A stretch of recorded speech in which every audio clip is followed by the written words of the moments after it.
आपण पाहतोय सकाळपासून मोर्चेकऱ्यांची लगबग मुंबईमध्ये पाहायला मिळत होती आणि अखेर आता हे सगळे मोर्चेकरी एकत्र होत असल्याचं पाहायला मिळतंय। महाविकास आघाडीमधले प्रमुख घटक पक्ष असेल शिवसेना उद्धव बाळासाहेब ठाकरे, राष्ट्रवादी शरदचंद्र पवार पक्ष आणि उद्धव ठाकरेंची शिवसेना ही महाविकास आघाडी सोबतच त्यांना साथ मिळालेली आहे आता महाराष्ट्र नवनिर्माण सेनेच्या अर्थातच राज ठाकरेंची म्हणजे महाविकास आघाडी आणि मनसेचा एकत्रितपणे हा सगळा मोर्चा निघतोय। कारण या सगळ्या पक्षांच्या शीर्ष नेतृत्वांनी सरकारच्या विरोधात रणशिंग फुंकलेला आहे आणि या मोर्चामध्ये आता हे सगळे सहभागी होत असल्याचं आपल्याला पाहायला मिळतंय। राष्ट्रवादी शरदचंद्र पवार पक्षाच्या युवक राष्ट्रवादीचे हे सगळे कार्यकर्ते देखील आपण पाहतोय। रोहित पवार आपल्या शेकडो कार्यकर्त्यांसह या आंदोलनामध्ये सहभागी झालेले आहेत।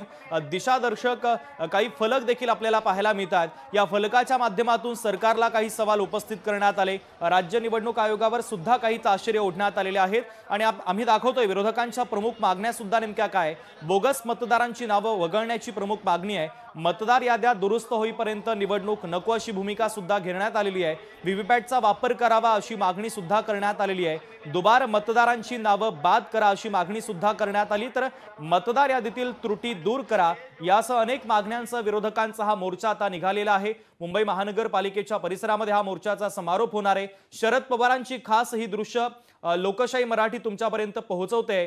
शरद पवार स्वतः या आंदोलनामध्ये सहभागी होतात आहे।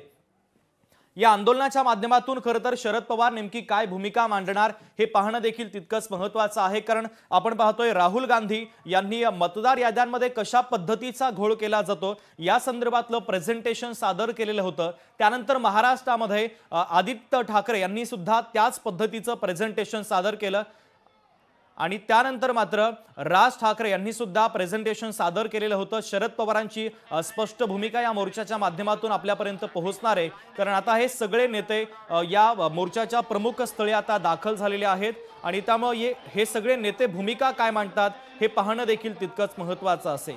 आताची सगळ्यात महत्त्वाची घडामोड आपण पाहतोय।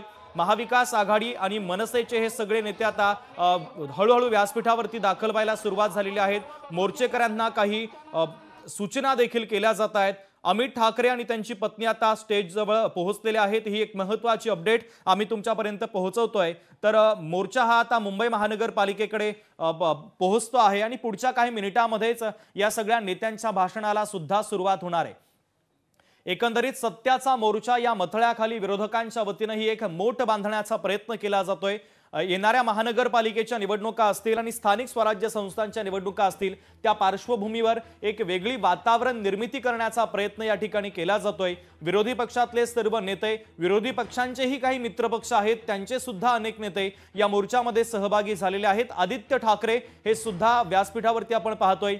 मोर्चेकरांची ही सगळी लगबग देखील आता वाढलेली आहे। पुढच्या काही वेळामध्ये महाविकास आघाडी आणि मनसेचे जे शीर्ष नेतृत्व आहे, जे प्रमुख नेते आहेत ते सगळे व्यासपीठावरती उपस्थित होतील आणि लगेचच या भाषणाला देखील सुरुवात होणार आहे। त्यामुळे आता हे सगळे नेते भाषणाच्या माध्यमातून कोणते मुद्दे उपस्थित करतात, पुन्हा एकदा निवडणूक आयोगावर काही गंभीर आरोप केले जातात का, सत्ताधाऱ्यांवर काही हल्लाबोल केला जातो का हे पाहणं देखील तितकंच महत्त्वाचं आहे। व्यासपीठावरची ही सगळी लगबग आम्ही तुमच्यापर्यंत पोहोचवतोय। आदित्य ठाकरे स्वतः व्यासपीठावरती जात नियोजन करतायत। शिवसेनेचे अनेक ज्येष्ठ नेते सुद्धा आपल्याला या व्यासपीठावरती पाहायला मिळतात। उद्धव बाळासाहेब ठाकरेंच्या पक्षाचे अनेक नेते यासोबतच मनसेचे नेते सुद्धा आपल्याला व्यासपीठावरती पाहायला मिळतात। एकंदरीतच ही लगबग आता या ठिकाणी वाढलेली आहे आणि आदित्य ठाकरे स्वतः हे संपूर्ण नियोजन करताना आपल्याला दिसतात। पुढच्या काही वेळामध्ये हे सगळे शीर्ष नेतृत्व अर्थातच सगळे प्रमुख नेते या व्यासपीठावरती पोहोचतील आणि लगेचच भाषणांना सुद्धा सुरुवात होणार आहे।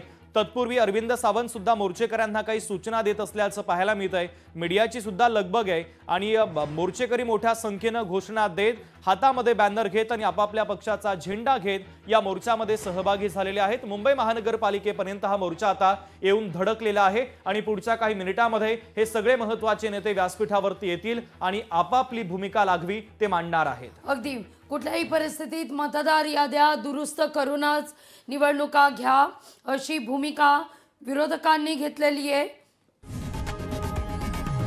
लोकशाही मराठी ऐका, पहा, जागरूक रहा।